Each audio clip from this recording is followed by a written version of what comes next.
जय खोडियार विद्यार्थी मित्रों, आज आपणे आ विडियोनी अंदर मध्यस्थनो खूटती आवृत्तिनो दाखलो जे परीक्षानी दृष्टिए खूब ज अगत्यनुं छे। तो आ विडियो अंत सुधी जोशो तो एक्स अने वाय ना जे मूल्य शोधवानो खूटती आवृत्तिनो दाखलो तमाम विद्यार्थी मित्रोने आवडी जाए। तो सौ प्रथम रकम समझीए बेटा।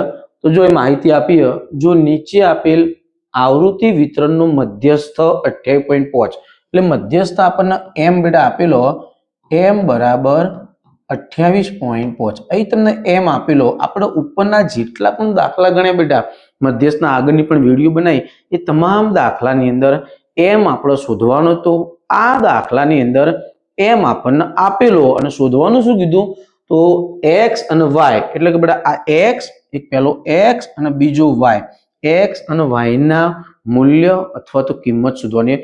तो जो बड़ा मध्यस्थ कोई पण दाखला शुरुआत करो तो सौथी पहला जे एफआई नी आवृत्ति आपी हो बड़ा ए आवृत्ति नी अंदर टोटल सरवाळो तो वर्ग अने एफआई समझिए बड़ा 0 थी 10, 10 थी 20, 20 थी 30, 30 थी 40, 40 थी 50, 50 थी 60, एफआई 5, एक्स 20, 15, वाय 5 आ टोटल टोटल એટલે આપણો n કહેવાય। તો આપણને n બરાબર આપેલા છે આ ખાસ એક નોટ કરજો બેટા।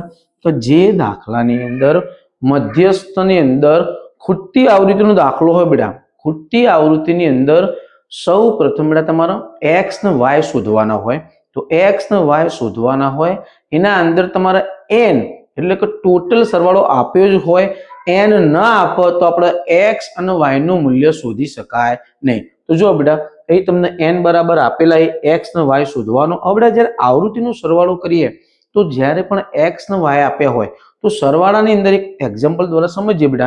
तो धारो के चलो तुमने बेटा आपे धारो के 10 + 5 तो बराबर बेटा આપણે 15 લખી શકે પછી 10 + 5 એટલે 15 પણ બેટા આવું આપ્યું કે ચલો 10 + 5 + x तो 10 + 5 એટલે 15 થાય બેટા વત્તા x તમારે સમજો બેટા x તમને ચલ અલગ છે જ્યારે સજાતીય પદ હોય તો જ સરવાળો થાય x નો સરવાળો ન થાય।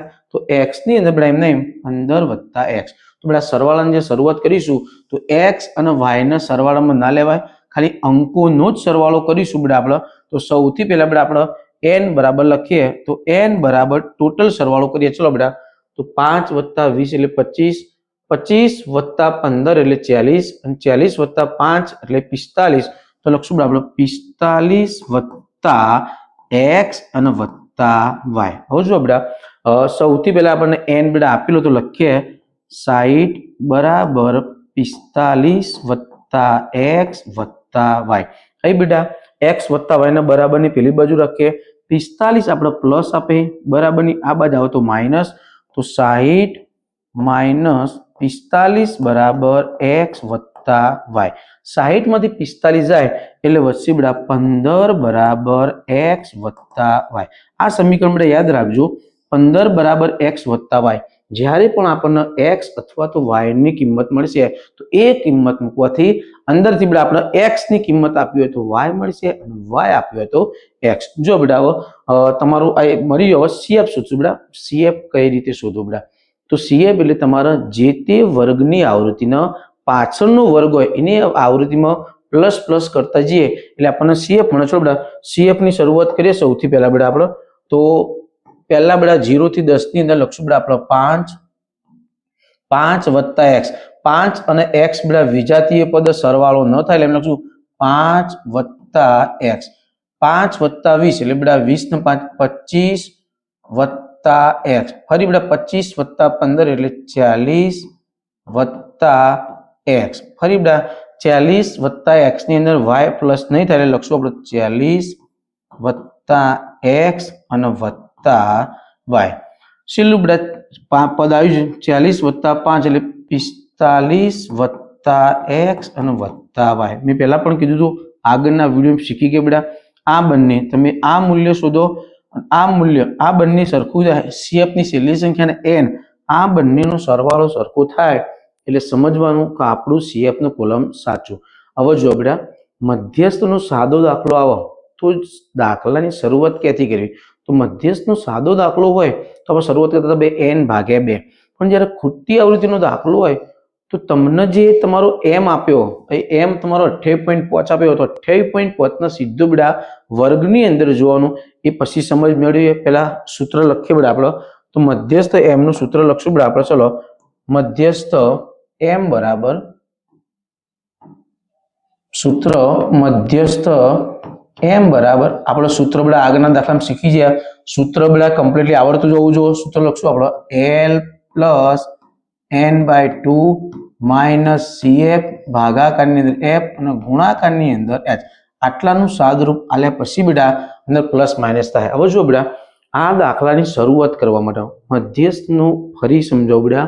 મધ્યસ્થનો સાદો દાખલો હોય તો n તમારો આ દાખલામાં n ધારો કે આપણને 60 આપ્યો તો 60 ભાગ્યા 2 કરીને જે સંખ્યા મળે એના CF માં જોઈએ એટલે આપણને બધી માહિતી મળે. પણ આ દાખલાની અંદર તમને મધ્યસ્થ m ની કિંમત આપેલી છે. મધ્યસ્થ m ની કિંમત બેટા આપણી 28.5. તો તમને જે મધ્યસ્થ આપ્યું બેટા એ મધ્યસ્થના વર્ગની અંદર જોવાનું કે 28.5 કયા વર્ગમાં આવે.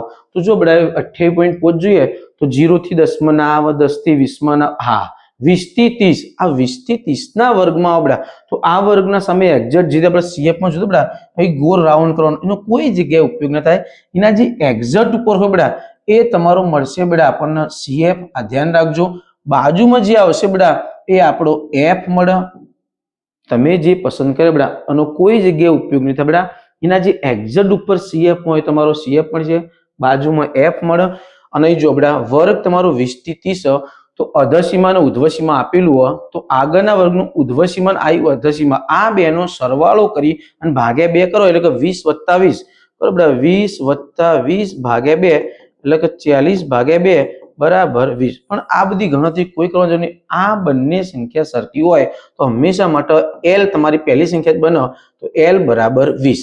એટલે બધી જ માહિતી મળી આપણને. L મળ્યો. ખાસ ધ્યાન રાખજો બેટા મધ્યસ્થના ખૂટતી આવૃત્તિના દાખલામાં m તમને આપેલો છે તો m ના વર્ગની અંદર જોવાનું અને પછી બધી માહિતી મળવાની. બધી માહિતી બેટા સૂત્રમાં કિંમત મૂકીએ. ચલો સૌથી પહેલા બેટા આપણને m આપેલો હોય તો મધ્યસ્થ m કેટલો આવ્યો આપણને 28.5. ચલો લખીએ બેટા આપણો 28.5 બરાબર નું બરાબર. સૌથી પહેલો બેટા આપણો L. તો L કેટલો હતો બેટા? તો L આપણને 20 મળ્યો. તો લખશું બેટા આપણો 20 પ્લસ નું પ્લસ, બાકીની બધી કિંમત કૌંસમાં લખવાનું. હવે પહેલું બેટા આપણે મૂકીશું n ભાગ્યા 2. તો n ટોટલ સરવાળો આપણો 60 આવ્યો તો 60 ભાગ્યા 2 એટલે લખશું બેટા આપણે 30. આગળ આવ્યું માઇનસ. હવે જો બેટા પરીક્ષાની અંદર આ માઇનસ પછી CF ની કિંમત મૂકવાની આવે. સૌથી વધુ વિદ્યાર્થીઓ કોઈ જગ્યાએ દાખલામાં ભૂલ કરતા હોય તો CF ના આગળ. તો જો બેટા CF ના આગળ માઇનસ અને CF આવ્યો આપણો 5 + x. તો મોટાભાગના વિદ્યાર્થી શું કર્યું બેટા 5 + x આગળ માઇનસ આવ્યું તો -5 + x. તમે બેટા આવું લખીને આવશો તો ખોટું પડશે. કેમ ખોટું પડે બેટા? એનું કારણ કે કૌંસની આગળ એક કૌંસની CF ના આગળ માઇનસ નું ચિહ્ન આવે તો પાછલા બંને પદના એટલે તમારો 5 તમે જે માઇનસ કર્યા પણ x પણ જોડે માઇનસ કરો ભાઈ. જો તમે x પ્લસ રાખશો તો દાખલાનો જવાબ ખોટો પડે. અને આ રીતે આપણને લખવામાં બેટા તકલીફ પડતી હોય યાદ ન રહેતો બેટા તો જે તમારો CF બેટા CF ના આગળ માઇનસ હોય તો CF ને આપણે કૌંસમાં લખશું. તો કૌંસમાં લખીએ બેટા આપણે 5 + x કૌંસ પૂરો ભાગાકારમાં F એટલે બેટા આપણે કિંમત અહીંયા મળી જાય આપણે 20 તો લખશું 20 અને ગુણાકારની અંદર બેટા h એટલે દરેકના વચ્ચેનું અંતર. આપણે h શીખેલા બેટા. h એટલે 0 થી 10, 10 થી 20, 20 થી 30, 30 થી જે દરેકના વચ્ચે વર્ગો વચ્ચે જે અંતર વધે તો h મળશે આપણો 10. તો લખશું બેટા h બરાબર 10 કૌંસ તમારો પૂરો. સીધું પહેલા બેટા સાદુરૂપ આલીએ તો સૌથી પહેલા સાદા રૂપની અંદર બેટા જોવાનું તમારે સાદુ રૂપની અંદર સૌથી પહેલા બેટા 20 + e બરાબર ની આ બાજુ તો માઇનસ. તો લખશું બેટા આપણે 28.5 -20 બરાબર નું બરાબર. કૌંસની અંદર સાદુરૂપ આલીએ તો જો સૌથી પહેલા અહીં 0 0 ઉડી જાય. ચલો ઉપર કેટલા વધ્યા તો બેટા 30 ના 30 આગળ માઇનસ નું ચિહ્ન બેટા. તો કૌંસની અંદર બંને પદના ચિહ્ન બદલાય બેટા. તો 5 તમારા માઇનસ અને x પણ તમારો માઇનસ અને ભાગાકારની અંદર 2 કૌંસ તમારો પૂરો. જો બેટા 28.5 માંથી 20 જાય તો જવાબ મળશે આપણે બેટા 8.5. આ બે તમારા બેટા ભાગાકારમાં હતા, આ બાજુ આવો તો ગુણાકારમાં, તો 8.5 અને ગુણ્યા 2 બરાબરના બરાબર 30 માંથી 5 જાય બેટા તો વધી 25 અને માઇનસ x. હવે આ બેનો ગુણાકાર કરીએ ચલો તો 8.5 ગુણાકારની અંદર 2 2 પંચુ 10 ની 0 વધી પડી 1 8 દુ 16 ને 1 17.0.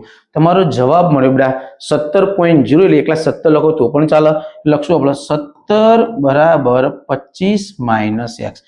x ના આગળ માઇનસ નું ચિહ્ન આ બાજુ આવે તો પ્લસ, 17 પ્લસ પેલ બાજુ જાય તો માઇનસ, તો x બરાબર લખશું બેટા 25 માઇનસ 17. ફરી સમજજો બેટા x તમારો પ્લસ હતો, આ બાજુ આવે તો આ x માઇનસ હતો, આ બાજુ આવે તો પ્લસ, 17 પ્લસ પેલ બાજુ જાય તો માઇનસ, તો x બરાબર 25 માંથી બેટા 17 જાય એટલે x મળશે આપણો 8. હવે બેટા x બરાબર 8 મળ્યા. દાખલાની શરૂઆતની અંદર આપણને એક સમીકરણ મળ્યું હતું બેટા કે x વત્તા y બરાબર 15. તો લખશું બેટા આપણે કે ભાઈ x વત્તા y બરાબર 15. x ની જે કિંમત મળી એ કિંમત બેટા પાછી મૂકીએ તો 8 વત્તા y બરાબર 15. તો y બરાબર 15 માઇનસ 8. તો y ની કિંમત મળી આપણને y બરાબર 7. આ x ને y નું મૂલ્ય તમારું પૂરું. ખાસ બેટા પરીક્ષાની દ્રષ્ટિએ ખૂબ જ અગત્યનો દાખલો બેટા. ખાસ જોજો બેટા, મુખ્ય 2-3 વસ્તુ યાદ રાખજો બેટા. x અને y વિજાતીય પદ એટલે સરવાળામાં ધ્યાનમાં રાખજો. બીજું મધ્યસ્થમાં જે આપણે જ્યારે પસંદગી કરીએ તો 28.5 આપે તો CFમાં ન જોતા સીધું વર્ગમાં જોવાનું, કિંમત મૂકી બેટા. આ પોઈન્ટ જ્યારે પણ કૌંસની અંદર માઇનસ આવે તો પાછલા બંને પદના ચિહ્ન બદલવાનું. અહીં આ રીતે દાખલો ગણજો બેટા. અહીં ક્લાસ પૂરો કરું. જય ખોડિયાર.